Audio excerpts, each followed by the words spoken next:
Gusto mong magmanukan pero 50 pesos lang yung budget mo kada araw. Tama po, 50 pesos lang yung kailangan mo para makapagbuhay ng mga manok. Pero hindi maraming manok yung kailangan mo, kundi 10 lang. Hindi na masamang magsimula sa 10. Dahil sa 10, pwede kang magsimula ng sideline hanggang sa maging full-time. Isa ako sa produkto ng from sideline to full-time. Ang 10 manok kasi ay kayang kumain lang ng 1 kilo sa isang araw. Twice a day ka mapapakain kaya kalahating kilo kung umaga, kalahati din sa hapon. Paano naman yung vitamins? Ang feeds po ng ating breeders ay nagsisimula sa 36 pesos, meron 38 pesos, and meron ding 40 pesos. Depende po sa lugar ninyo. Dito sa lugar namin, merong 36 pesos, minsan nga 33 pesos pa, nakadepende sa per kilo ng mais. Pero dito lang po yan mabibili sa Agrivet natin, ang Polomolok Native Chicken Agrivet Supplies. Sa mga malalayo naman, may mga branded naman tayo na feeds which is nasa mga 39 pesos to 40 pesos. Yung iba nasa 41 o 42 pesos. Hindi din naman tayo magva-vitamins araw-araw dahil maggastos din. Kahit 2 to 3 times a week lang, goods na goods na. Ang remaining naman ay para sa vitamins at sa tubig. Kaya aabot sa 50 pesos per day yung magagastos mo sa 10 manok. Magkano naman yung pwedeng kitaan sa 10 manok? Ang main production mo dito ay fertiled eggs at saka tabled eggs. Kung tabled eggs lang, okay na mga babae. Huwag ka na mag-alaga ng lalaking manok. Pero kung gusto mo ng pangsimilyang itlog at pwede din maging tabled eggs, kailangan mo ng lalaki. So sa 10, kailangan mo ng 2 lalaki lang at 8 babae. Magkaiba din po ang presyo ng fertiled eggs at tabled eggs. Nakadepende sa breed. Minsan umaabot ito ng 700 pesos to 800 pesos kapag sa heritage chickens ka. Ang native chickens naman na fertiled eggs ay umaabot ng 500 pesos per tray. 30 eggs po bawat tray. Sa isang araw, kailangan mangitlog ng manok mo sa 80% to 100%. Ibig sabihin, dapat may ma-harvest ka na 6 to 8 eggs.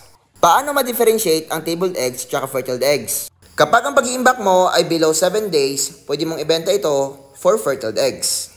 Kapag mahigit 7 days naman yung pag-iimbak mo, pwede mo itong ibenta for tabled eggs. Mas mababa yung presyo. Nasa average 300 pesos per tray ang tabled eggs ng ating mga alagang manok. Pwede itong pang-ulam ng mga customers natin. Mas healthy siya kung ikukumpara sa mga layers dahil itong mga manok po natin kumakain po ng damo.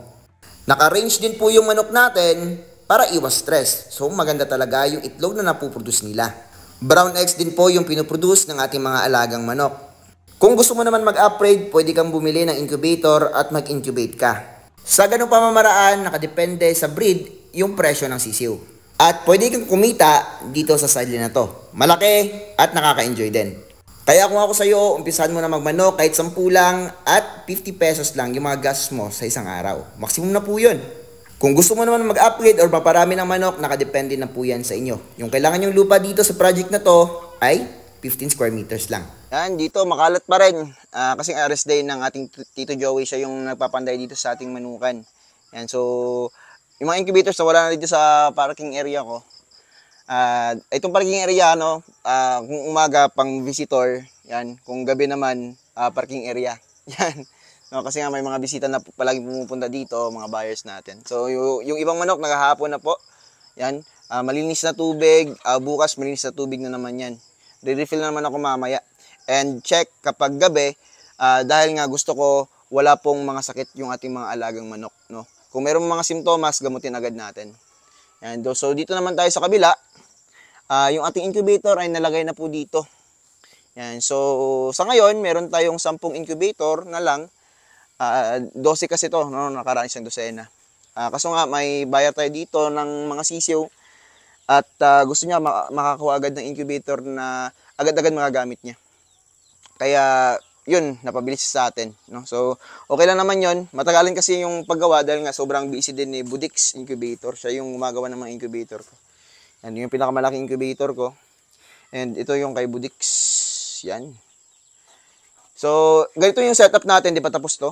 Dito sa gilid at saka gilid, lalagyan to ng yero, no? Para hindi po mainitan. Yan, yero at saka insulation foam. Yan, tapos dito sa harap nila is open lang, no? Kasi gusto ko fresh. Minsan kasi kapag nag-harvest po tayo or may babasag na itlog, no? Hindi maiwasan yan, may mga aksidente.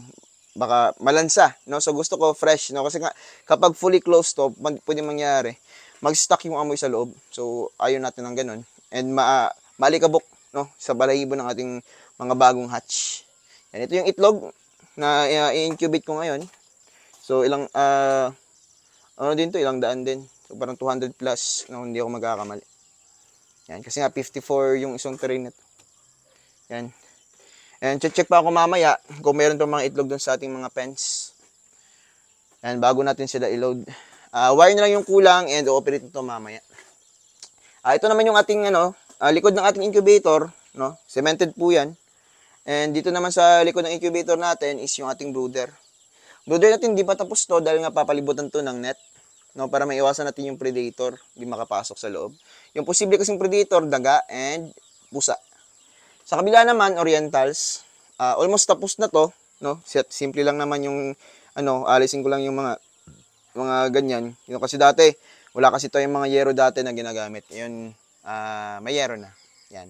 Alisin lang natin yan at dagdag tayo ng mga kulungan para goods na itong ating orientals na pabahay.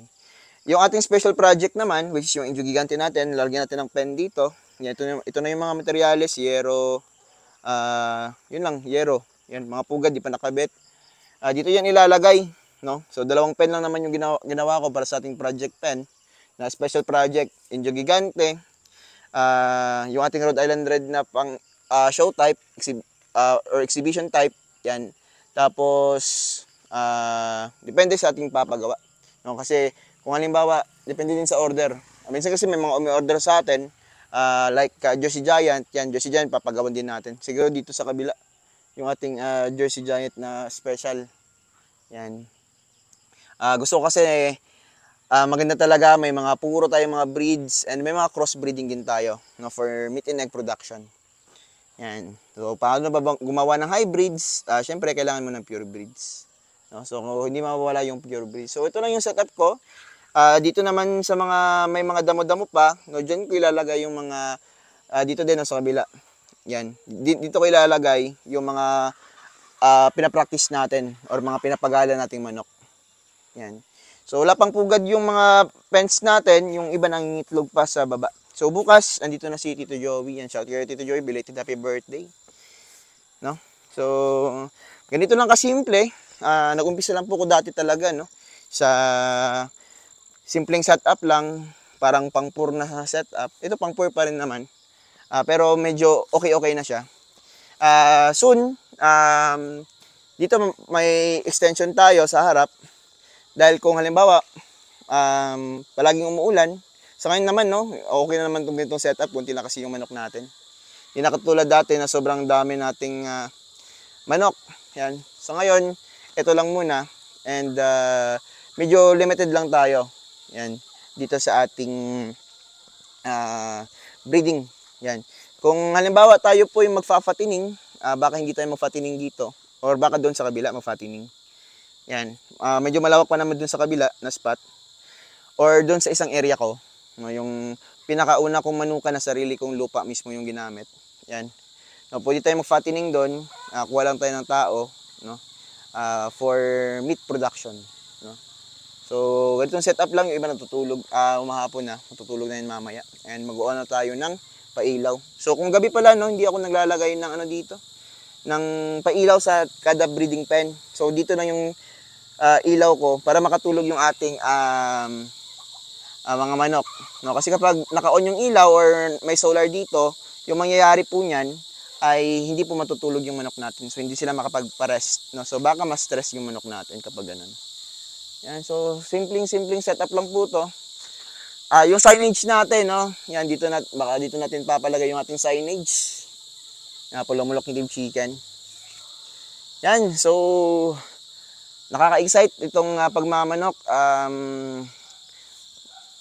Libre ulam. Yan, mamaya, parang nag-crave ako ng itlog, babawasan ko yung itlog. Dito din, kapag ayaw mong gumastos ng itlog na fertile, pwede naman yung penoy. Yung penoy na pwedeng maprito, pwedeng ma-hardboiled. Pwede yun. Yan, so dito ako magpapahinga sa duyan, kasama yung anak ko, kapag may pasok. Yan. So dito naman para ni Mrs. So, kita-kita lang kami. No? So, ganun lang po yun. Ganun ka simple yung buhay natin at Yun lang, kumikita tayo. Napakasaya dahil nga dito sa ating mga projects na breeding. Yan. No? So, sa mga nagtatanong kung saan yung location nitong manukan natin, no? Dito po yan sa Purok 4, Barangay Sulit. Yan, Pulomolok South, Cotabato. About naman sa shipping, yung shipping po natin, no? Dapat po 1 month old pataas yung manok natin. Sa kanya wala pa tayong available na 1 month old pataas, kaya wala pa tayong shipping. Yan. Pero kapag gusto niyo mapabook, pwede naman. Open kami for reservations. Yan. So, di na rin ako matatagal mga ka-native dahil paglalagyan ko po yung ating wire, yung ating mga incubators at mag-operate yun ngayong gabi na mismo. Bye po mga ka-native. Maraming salamat po sa inyong lahat. No? Happy farming. Bye po.